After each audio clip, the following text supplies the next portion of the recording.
This is my 1997 Aston Martin DB7 and it represents everything that is wrong with my decision making. What's happening, Panda Nation? Von Panda, Peter Von Panda, out here with my Aston Martin DB7, and I promise you, it may be an Aston Martin, but there are going to be no James Bond references. In fact, this is one of the Aston Martins that was never in a James Bond movie. The closest I think it ever came to being in a James Bond movie was a Mr. Bean or a Johnny English movie, so doesn't have that pedigree at all. In fact, I do know some of the other awesome Aston Martins that were in those movies before this car, after this car, but never this car. But nonetheless, I've always loved Aston Martins. Unfortunately, this one is going to cost a king's ransom in quid to get it in good condition. So let me show you this car. Alright, so I picked up this car primarily because my heart won out over my head. I've always wanted an Aston Martin. I've always really loved them. This is the DB7. This is actually a renaissance car for Aston Martin to kind of save them, pulled their ass out of a sling, and put Aston Martin back on the map, or at least kept them in business. And I really love this design. It kind of has that XK8 Jaguar look to me. It was built on the Jaguar AJ6 chassis. The history here is actually pretty interesting. I'll get into a little bit of that, but I will say right off the bat, as we're taking a look at this car, it is a Monet, which means it looks good from 20 feet away, but up close it's just a big old mess. So there is a lot to do on this car, and it's going to be a bigger project than I was expecting, especially now that I've spent a few days with it going through everything. Now, I will say what I love about this Aston Martin DB7 is that it was actually the Jaguar F-Type. Now, you know the Jaguar F-Type now because it's out. It's a super successful car. It's super awesome looking. But Callum, I believe, designed that and proposed it to Jaguar, and Jaguar was not in the position to build a new car, and so Aston Martin needed a fresh new design to save themselves, and they took that F-Type design and then he reworked it. Really only the front grille. I mean, I'm sure there were other things, but kind of going from that oval shape to that Aston Martin kind of open mouth fish look was not probably a heavy lift for them. But this car then debuted at the auto show and was very successful and actually created so much demand that Aston Martin went ahead and built it. Now, this is one of the early editions. This is the 97 model of this, and in the first few years of this car, they actually came out with an inline 6-cylinder supercharged engine. I think the power is somewhere in the low 300s. It was a capable engine. I've driven this one around here. The engine, even though it has some miles on this car here, actually runs pretty decently. It needs some work. It runs just a little bit rough, but I think a tune-up would address that in a big way. Now, this is actually one of two greens, a chill turn green,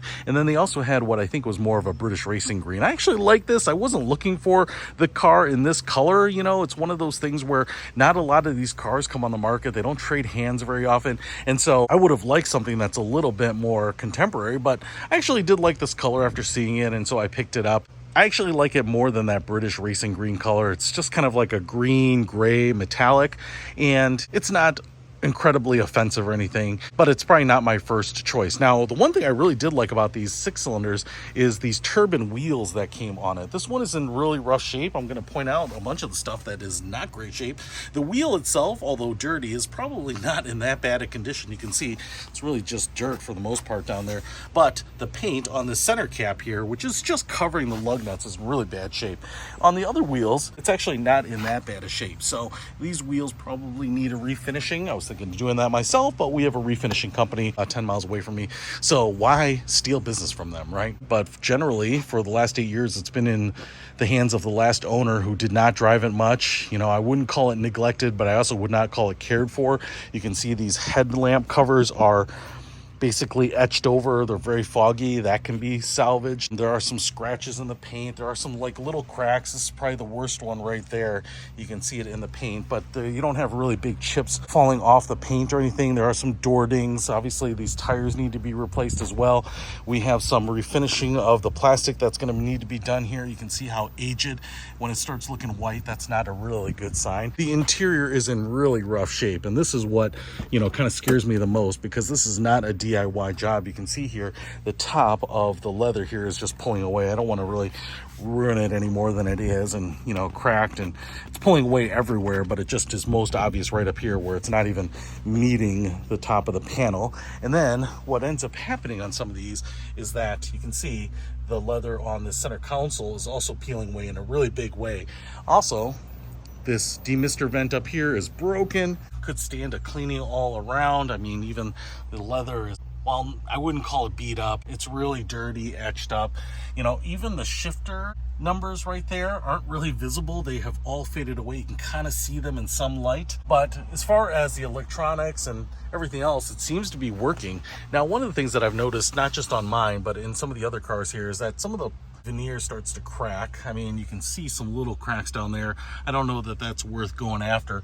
And then also what I've noticed in other cars is this is not a glove box, it's the airbag, but the gaps here are really atrocious. Now, I don't know if that can be tightened up a little bit, but even on cars that have been pretty well cared for, I've noticed that there are pretty big gaps on all of those. So the door panels need to be replaced. Here are those Mazda door handles. You'll find those in the MX-5 Miatas of the same era. This one is a convertible, and while I put the top down, and so the top does work, and it has an Alcantara headliner in it, the top here, while a little crusty, is actually in pretty good condition. There's not really distinct wear or tears or rubbings or anything like that. So other than cleaning it up, which it definitely needs a little scrubbing and then a conditioning, I think the top is in pretty good condition. I was actually expecting to have to replace that, so that's kind of nice. You can see here we've got the clear coat has completely peeled away from the third brake light up there. These are also the Mazda tail lights. I'll talk about those in another video, but otherwise, you know, the paint probably can be salvaged. I was thinking maybe it needs a respray, but you know, I think for this type of project, it's really more about doing as much as we can, getting the most bang for our buck, stretching the dollar or the quid, and having the car look as good as possible without necessarily dropping a fortune on it, right? I will also say that on these early cars, the lock for the trunk here is exposed. In the later cars, the Aston Martin winged logo is over that, so that's kind of interesting. Now, after this car came out, it sold pretty well. It actually revived the company to some extent, but then sales started to slump, and really what people wanted was a bigger engine, more power. I don't really think people actually cared about power as much as they do right now, because it's kind of reminds me of the Jaguar XJ220. It came out with a 6-cylinder twin turbo engine, and it produced plenty of power. And it's not until now that people are looking at those power figures and saying, hey, that was an adequate supercar. It produced enough power. It had great performance. But people really wanted bigger engines, you know, no replacement for displacement. They wanted more size, more girth, more heft to them, you know, more cylinders, all of that. And I think the power number, while often blamed for being more attractive, is really just more about saying, hey, it's a V12. So what they did is they took out the 6-cylinder supercharged engine, they replaced it with a V12, and so that is distinguishable mostly, I think, by the difference in the front fascia here. So you can see here we have these little openings here, we have these marker lights here, but in the V12 versions they got a really big fog light down there. I definitely actually like that look a little bit better. Some people like this, it's kind of a little more squat. I actually think this looks pretty sleek here, but there's something about having that big fog lamp down in the corner. It reminds me a lot of the Vanquish. That design language carried over to the Vanquish. So if you see those with the big fog lights, those kind of look like a more modern contemporary car. But for me, I like these. In fact, this grill here, which is just kind of straight slats, is kind of nice. I was thinking, well, maybe I should get one of those wire mesh grills, but I don't really want to change things. For the most part, I like cars that stay relatively stock.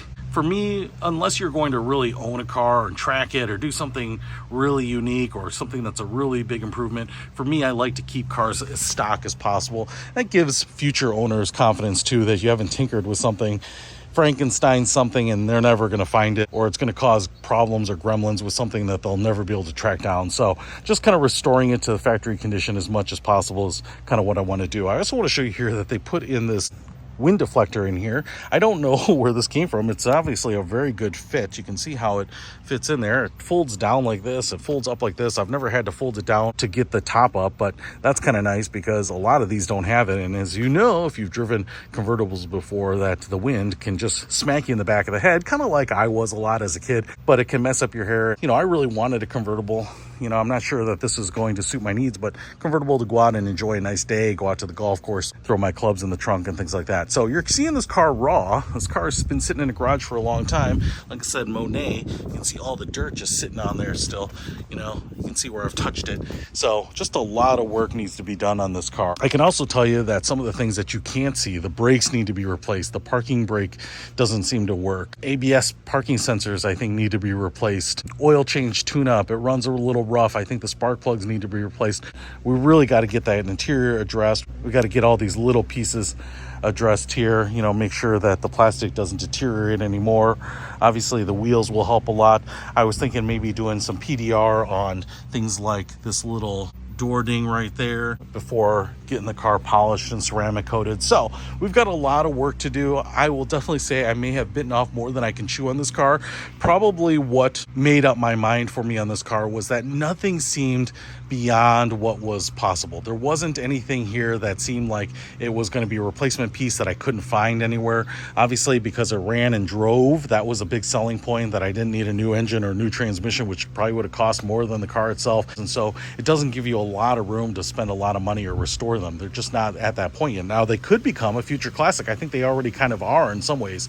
And so what I didn't want to do was spend a lot of money on this. Just want to get it into nice looking shape and good operating condition. And so because most of these things were cosmetic, that's really what put me over the edge and said, hey, I could take this on, make it a summer long project here, get her back up to good nick, and enjoy this car without having to worry about destroying some sort of classic.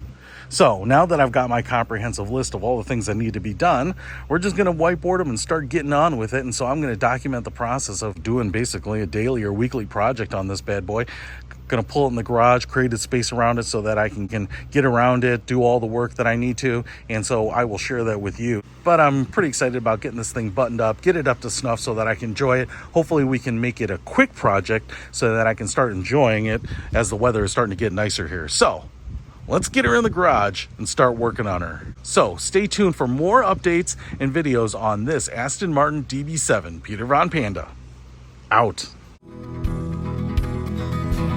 We can discover more and explore so much deeper. We can live better than ever, thanks to Peter Von Panda.